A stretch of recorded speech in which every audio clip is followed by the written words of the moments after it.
Thank you for the kind introduction, and thanks for inviting me here and giving an opportunity to talk about my recent results. By the way, it says that I have 30 minutes, but I know that I'm supposed to give a 20-minute talk. Okay. Yeah, let me just move on. Today, I'd like to talk about how to measure capacitive two-qubit interactions between the quantum dot-based devices. The picture you are seeing here is the time evolution, or the variation of the qubit frequency as a function of time. And I'd like to talk a few techniques how to actually accurately measure these varying qubit frequencies in semiconductor spin qubits.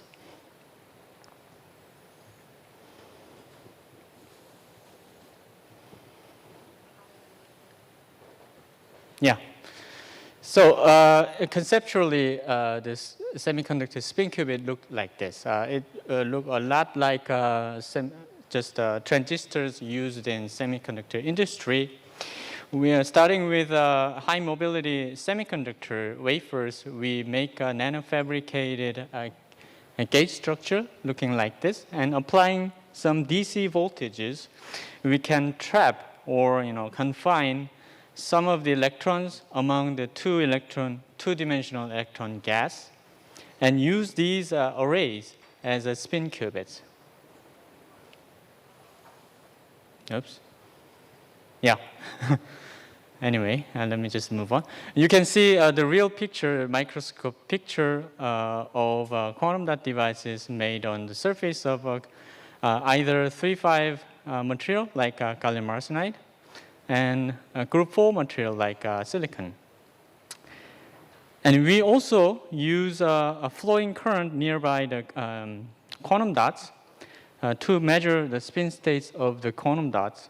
And we actually measure the charge degree of freedom, whether electron is sitting inside a quantum dot or outside a quantum dot, and correlate that information, charge information, to the spin information that we want. Through the capacitive coupling, this flowing current nearby the quantum dot acts as a very sensitive electrometer. Oops. How do I get rid of this?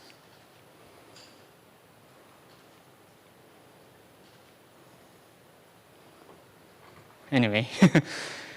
So the technique is that once you have a capability to measure single electron charge, you can use that information and put your Fermi level of your reservoir in between the spin levels, like spin up or down.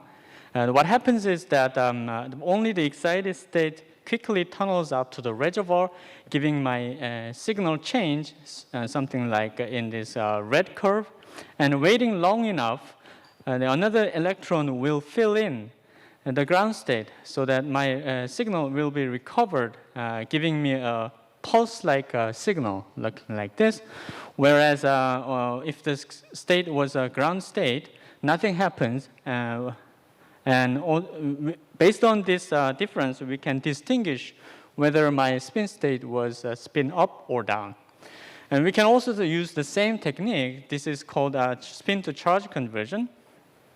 To two-electron system, whether we can distinguish whether the state is singlet or triplet.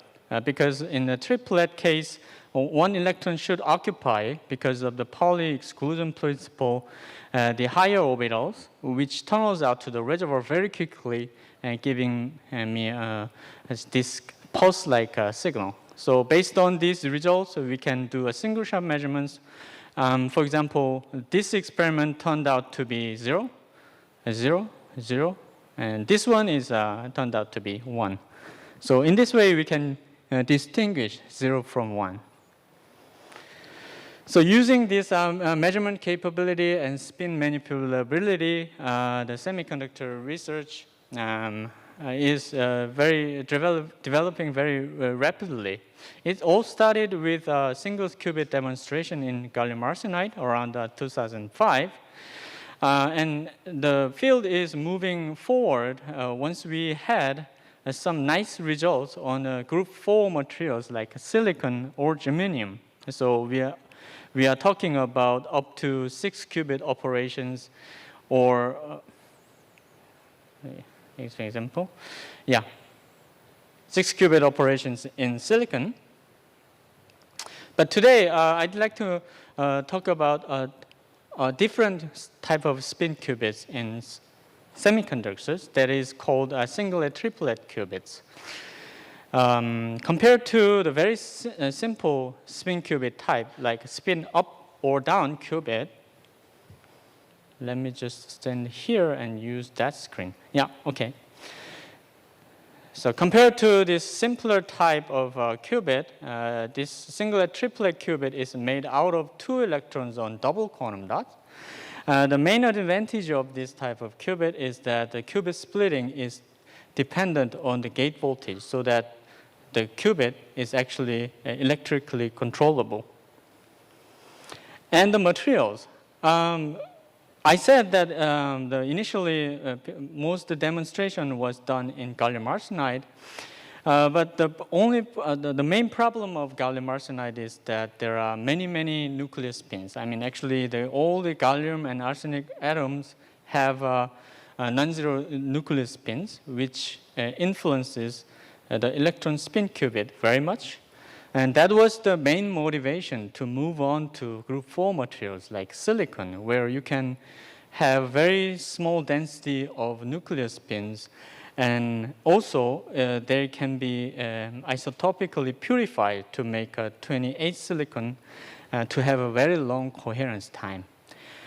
But in this talk, I don't want to talk about developments on these materials. I mean, I personally run a research program to make spin qubits in group 4 materials, of course. But in this talk, I'd like to talk about, questioning whether these nucleus spins is, impossible to control. And the conclusion is that although there are many nucleus spins and fluctuating, the luckiest thing is that these fluctuation can be considered as very slow, so that there is a hope that we can actually measure that faster than their fluctuation and do something about it. But before that, let me first introduce what a singlet triplet qubit is in semiconductors. We have double quantum dot looking like this, and depending on the voltages that we apply to left or right quantum dot, we can make this kind of 2-0 charge configuration or 1-1 charge configuration like this. And the axis that determines this potential asymmetry is called a detuning. And as a function of detuning, the energy level of, first of all, the singlet states, 2-0 or 1-1, have a charge qubit like anti-crossing. And depending on the singlet state, we have a higher triplet states looking like this. You can think of it as singlet and triplet has a big energy splitting when 2 electrons occupy the same dot, but it has a very small energy difference when electrons are apart in a 1-1 configuration. And in this area, we call the energy splitting between the singlet and triplet as an exchange energy. Not only that, because we have some, field gradient that makes magnetic field felt by each quantum dot slightly differently. So we call it delta B, magnetic field gradient induced splitting here, which makes the eigenstate of qubit level not as a singlet or triplet, but as a down-up and up-down state. So on the Bloch sphere, down-up and up-down state lies at the x-axis, whereas a singlet and triplet lies at the z-axis. So depending on the detuning, the potential asymmetry, the natural eigenstate changes from Z-like singlet triplet basis to X-like down-up or up-down basis. So this is the Hamiltonian of this is singlet triplet qubits. The manipulation is very simple. As I said, the singlet triplet qubit is electrically manipulable because starting from a 2-0 state, we simply pulse this detuning or asymmetry of potential to 1-1 case. What happens is that the state that I prepared as a singlet in 2-0 state will rotate around the x-axis because in the 1-1 case, the eigenstate is not a singlet triplet 0, but a down or up-down. So my prepared state will rotate around the new eigenaxis. So this is called the Lamo oscillations, and this is the main way to manipulate the coherence superposition between singlet and triplet. And as I mentioned in the introduction, if I do the experiment in gallium arsenide, every time we do these oscillation measurements, we measure different frequency. And this is because the nuclear fluctuation. And of course, if I just average everything, the coherence time, ensemble average coherence time is just on the order of tens of nanoseconds. So this is the right spot to introduce, can we do more, or can we do about it, something about it? And this is called Bayesian-based Hamiltonian parameter estimation technique. The principle is very simple. Based on the single-shot measurement, I update my knowledge about my qubit frequency based on the single-shot measurement and the likelihood function, which tells me the behavior of phase oscillation given qubit frequency. Of course, in order to do this real time, we need to program something like in an FPGA, do a real-time calculations and updating my knowledge of qubit frequency. And once we do that, we can actually track the variation of qubit frequency due to nuclear fluctuation in real time. And as you can see, there is a huge amount of fluctuation, but we can actually track because we can probe this frequency much, much faster than the fluctuation time scale. We can once we do that, we can do various things. For example, we can adjust in real time the qubit driving frequency depending on the fluctuation frequencies. So even though there is a fluctuation, we can actually track this frequency and do some nice single qubit operations with good feasibility. Recently, we have advanced this more to using another technique called particle filtering. This is sometimes called sequential Monte Carlo methods, or in the electrical engineering, it is called particle filtering. The main concept is to embed the time evolution inside your model, in this case, diffusion time evolution. And the nice thing about this is that by doing this random number generation and particle filtering, you can actually track, in this case, the qubit frequency in just a one-shot measurement. Instead of just tens of shots measurements in the Bayesian estimation. So the FPGA implementation is a little bit more complicated, but it is doable. The nice thing about this is that, let me just skip this slide. Using this much faster Hamiltonian estimation technique, now you can not only the delta B quasi-static nuclear fluctuation, but also a little bit higher frequency charge noise as well. In singlet triplet qubit, we are talking about both delta B fluctuation and also charge fluctuation, which makes a qubit frequency fluctuation in exchange splitting. Now we can track both of them nearly simultaneously, so that there is a new way or new hope that we can actually reduce the charge noise as well as nuclear noise in these systems. I mean, of course, there are very fast components of a charge noise that we cannot do anything about it. But as long as the charge noise is slow, we can actually also track and mitigate these noise. Most recently, we have extended these experiments to 2 qubits. I mean, you can see that we are using quadruple quantum dot and 2 qubits like this. We can do simultaneous Rabi oscillations.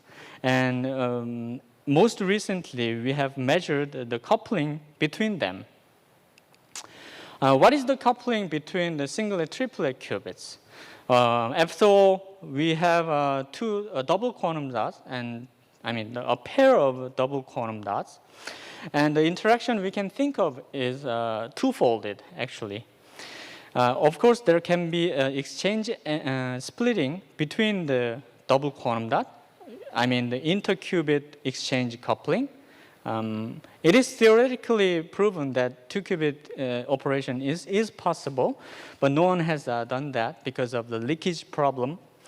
But much more simpler qubit interaction is called this capacitive interaction, because a singlet and triplet in this case has a slightly different electric dipole moment, which naturally gives us capacitive coupling. But actually the main problem of capacitive coupling is that previously it has been considered to be very, very small. And also it will have it is assumed to be a bilinear in each qubit's exchange energy.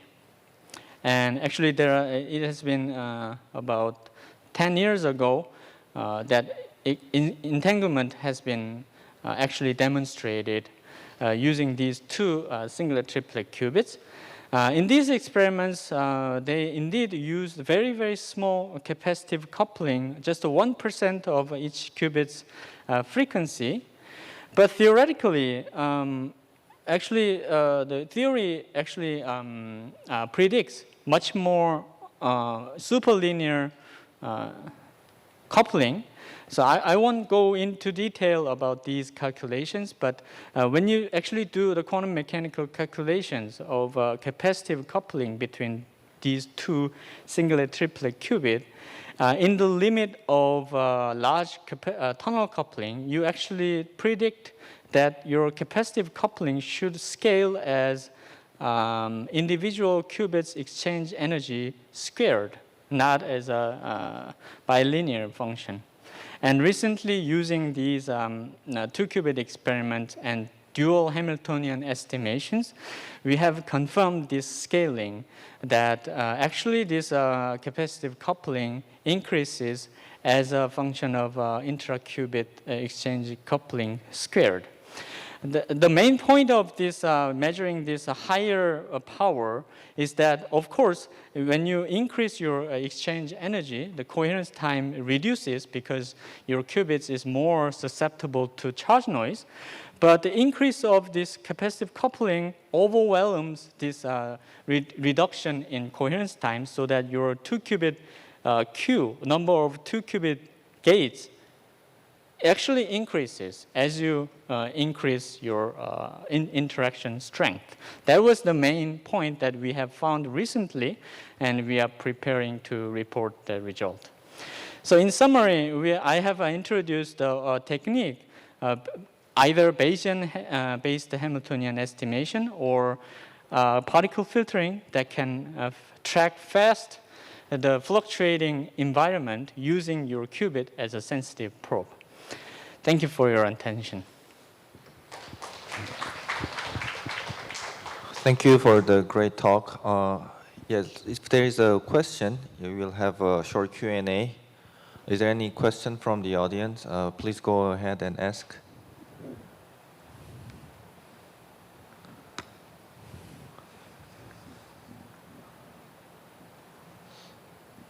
Okay, if not, let me ask one question I had in mind to the speaker. So I was quite interested in like looking at those fluctuations over time, the drifting of the qubit frequency. Yeah. I wonder if there is any known method to prevent it or counter it and really like suppress it. Oh, But, yeah. that is very good question. So, in briefly speaking, the trick is to use the other triplet levels that I haven't talked today. You remember that there are other two, polarized triplet states like triplet plus or triplet minus, and using anti-crossing between polarized triplet and singlet, you can actually use your electron spin to control your nuclear environment to some extent. Because if you have changed your electron spin, that should correspond to the flop or spin change of the nuclear spin. So in that way, you can do some control over the nuclear spin and actually stabilize these fluctuations. But it is not perfect.